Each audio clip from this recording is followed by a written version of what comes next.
Hi there, Tim Bauer here from LiveVideoGuitarLessons.com with the practice tip of the day. This one is for the intermediate player, and today I want to talk a little bit about the slap strum. Sounds a little something like this.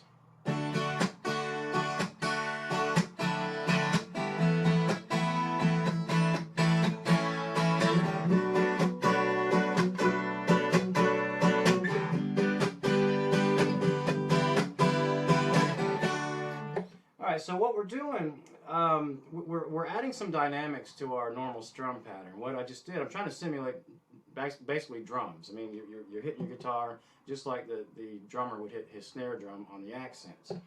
What I just did would replace, without the slap strum, would be something like this.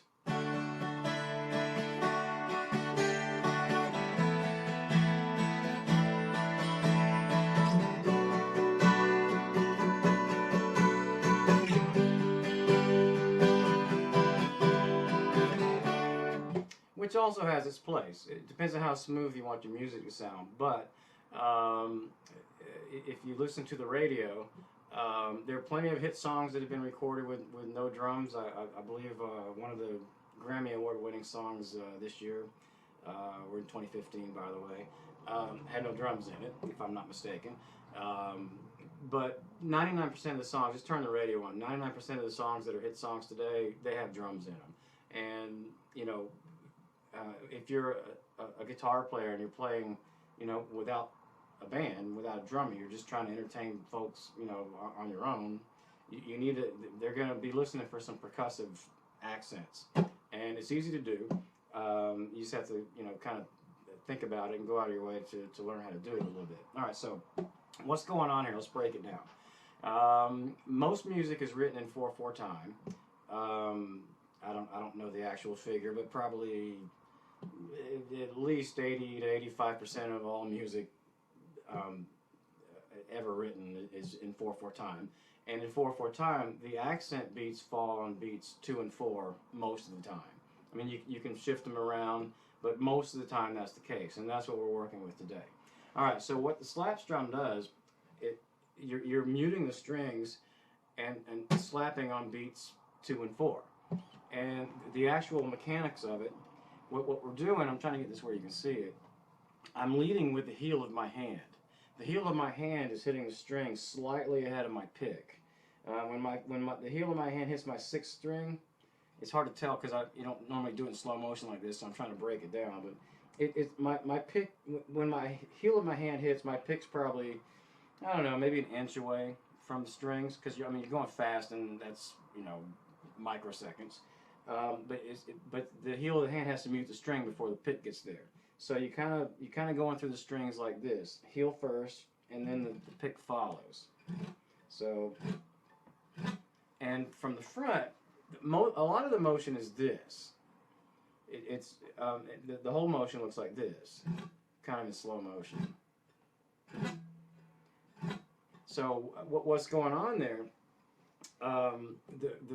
What we're doing simulates the sound of a snare drum, and that's not the only reason that people would do this. But I mean, the analogy is that it kind of mimics the snare drum sound.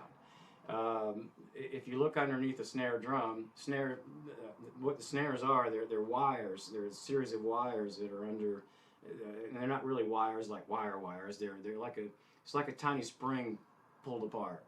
And it's a coil of wires, and those are called the snares. And they're, you know, it depends on how many snares you have. You might have, you know, I don't know. They're usually, some are that wide, some are that wide. So I don't know. Never counted. This wide might have 20 snares. This wide might have 12 snares, or, you know, whatever.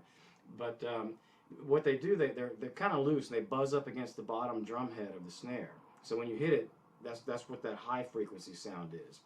The analogy is, the pick slap is kind of that same high frequency, so that simulates a snare, and then the other sound of the snare is a snare head itself, and the snare drum. So when you hit it, it's kind of a mid-frequency kind of sound, and you get that, especially on acoustic guitar, just from basically the wood sound, just hitting your guitar, you know.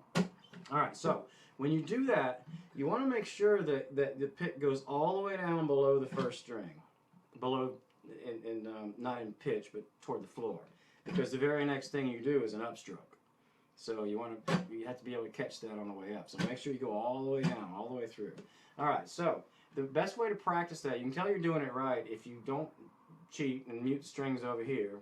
Let go of this hand altogether, and just kind of, you know, do it slow, get used to it.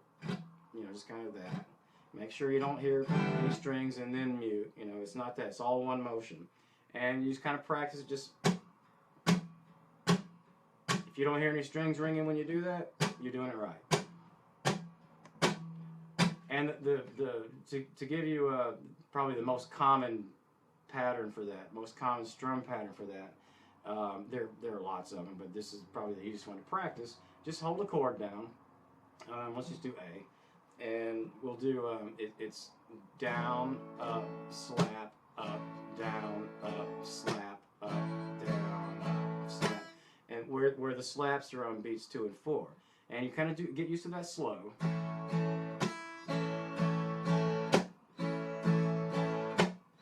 And then, you know, get used to doing a little faster.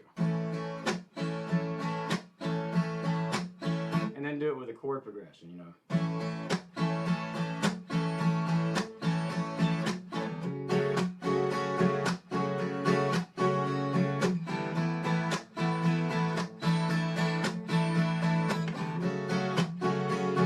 And just kind of work on that. It'll add a lot of punch to what you're doing. Usually people have to kind of consciously, you know, switch to that kind of guitar playing. By the way, you can do it with an electric guitar. It's just a lot more pronounced on an acoustic guitar. Acoustic guitars are just by nature a lot more dynamic than electric guitars.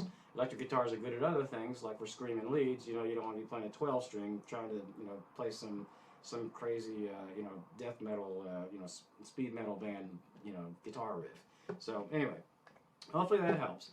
Thanks for tuning in for this practice tip. Tune in again tomorrow for another one, and I will see you soon. Thanks. Bye.